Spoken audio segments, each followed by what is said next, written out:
আমার জার্নিটা শুরু হয় 2020 সালের ডিসেম্বরের 13 তারিখ থেকে, যখন আমি ইউটিউবে আসল টিপস এন্ড ট্রিক্স এর ভিডিও আপলোড করতাম, কিন্তু তখন কোনো ভিউজ আসতো না। টিপস এন্ড ট্রিক্স দিতে দিতে হঠাৎ একদিন আমার সাথে ঘটে যায় উল্টো একটা ঘটনা। ঠিক এই ঘটনার পরেই ভিডিওর লাস্টে আমি একটা ফানি মিউজিক লাগাই পাবলিশ করে দেই। তখনই ইউটিউবে আমার ভিডিওটা হয়ে যায় ভাইরাল। তারপরেই রাতারাতি হুড় করে সাবস্ক্রাইবার বাড়তে থাকে। দেখতে দেখতে কয়েকদিনের ভিতরে আমার চ্যানেলে 1 লক্ষ সাবস্ক্রাইবার কমপ্লিট হয়ে যায়। আমার ভালো থাকা অন্য কারো হয়তো ভালো না লাগার কারণ হয়ে দাঁড়ায়, যার কারণে কিছু লোক মিলে প্ল্যান প্রোগ্রাম করে আমাকে ফেক স্ট্রাইক দিয়ে আমার চ্যানেলকে নষ্ট করে দেয়। ইউটিউবের কাছে অনেক রিকোয়েস্ট করার পরেও আমি আমার চ্যানেলটা ফেরত পাই না। ঠিক তার 28 দিন পরে আমি নতুন ইউটিউব চ্যানেল ওপেন করি এবং পুরো গেমিং কমিউনিটিতে একটা রেকর্ডের সৃষ্টি করি। মাত্র 24 ঘন্টায় 2,12,000 সাবস্ক্রাইবার হয়ে যায় আমার। এটার জন্য আমি অবশ্যই আপনাদের কাছে কৃতজ্ঞ। দেখতে দেখতেই 5 লক্ষ সাবস্ক্রাইবার, তারপর 1 মিলিয়ন, তারপর 2 মিলিয়ন, এখন প্রায় 3 মিলিয়নের সন্নিকটে। এই জার্নির শুরু থেকে এই পর্যন্ত অনেকের সাথেই বন্ধুসুলভ সম্পর্ক তৈরি হয়েছে। অনেক এমন ব্যক্তিকে পাইছি যাকে আমার নিজের ভাইয়ের মতো মনে হয়েছে, কিন্তু কারো সঙ্গে আজ পর্যন্ত আমি কোনো মনোমালিন্য করার চেষ্টা করিও নাই। দীর্ঘ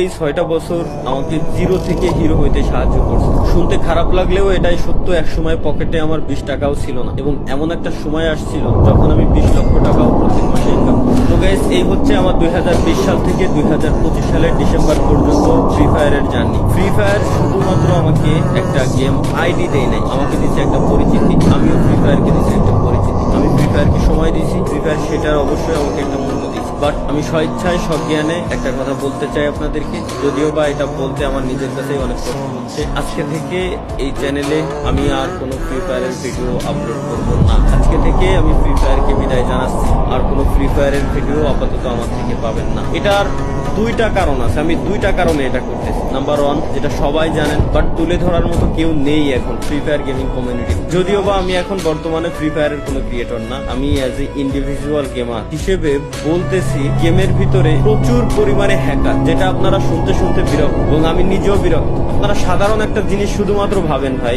এই গেমটা আসছে 1 বছর 2 বছর না, বা 3 বছর 4 বছরও না, 8-9 বছরের বেশি হয়ে গেছে এই গেমটা চলে আসে। এখনো পর্যন্ত এই হ্যাকারদের উপরে কোনো স্টেপই নিতে পারলো না। আমি যদি একই সাথে কম্পিট করি পাবজি ফ্রি ফায়ার দুইটাই অলওয়েজ কম্পিটিশনে থাকে, কে কার আগে যাবে সবসময়। পাবজিতে এই হ্যাকার নিয়ে অনেক আগে থেকে তারা স্টেপ নিয়ে নিছে। ইভেন পিসি প্লেয়ার যারা আছে পাবজি, পিসিতেও তারা হ্যাক ইউজ করতে পারে না। বাট ফ্রি ফায়ারে কেন এই স্টেপটা নেওয়া হয় না? এই হ্যাকের কোড গুলো সেল করে কারা, বলতে পারবেন আমাকে? যাই হোক ভাই, এগুলো দেখতে দেখতে বলতে বিরক্ত। এর ভিতরে দোষ আসলে এই হ্যাকারটা প্রমোট করছি আমরাই দিন শেষে, সত্যি যেটা বলতে হবে ভাই। কেন? কারণ আমার ম্যাচে কোনো হ্যাকার বললে আমি উল্টাপাল্টা রিয়াকশন দিয়ে ভিডিও ছাড়তাম যে জাদুকর আছে, এ আসছে, ও আসছে। দিন শেষে ওইসব হ্যাকাররাই প্রমোট পাইতো। এখন তো ওপেনে ইউটিউবে বিভিন্ন হ্যাকাররা আসলে হ্যাক নিয়ে গেম টেম খেলে, লাইভ স্ট্রিম করে, তাদের চ্যানেলে লাখ সাবস্ক্রাইবার বানায় নিচ্ছে। তো আসলে এগুলোর উপরে স্টেপ নেওয়া হয় না। এটা আমি গেরিনার অফিসিয়াল মডারেটরের সাথেও আমি এই ব্যাপারে কথাবার্তা বলছিলাম, এবং তাদেরকে আমি পার্সোনালি ওইসব হ্যাকারের চ্যানেলের লিঙ্ক পর্যন্ত দিয়ে আসছি, পেজের লিঙ্ক পর্যন্ত দিয়ে আসছি,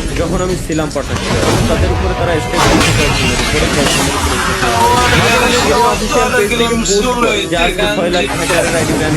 কালকে 5 লাখ হ্যাকারের আইডি ব্যান হয়েছে। কই ভাই, এখন পর্যন্ত পার্মানেন্ট কোনো সলিউশন তো দেখলাম না। আইডি ব্যান তো পার্মানেন্ট ডিরেক্ট কোনো সলিউশন না। গেম খেলা অবস্থায়, গেমে থাকা অবস্থায় আপনি ডিরেক্ট ব্যানের কোনো স্টেপ কেন নেন না? আপনারা কেন করতে পারেন না? এত বছর হয়ে গেল, এই গেমটাকে কি কাস্টমাইজ করতে পারেন না? গেমে কি শুধুমাত্র নতুন নতুন স্কিন, গান স্কিন, এটাই কি? এভাবে কি গেম চলবে? কোনোদিনও চলবে না। তো যাই হোক, পয়েন্ট নাম্বার 2,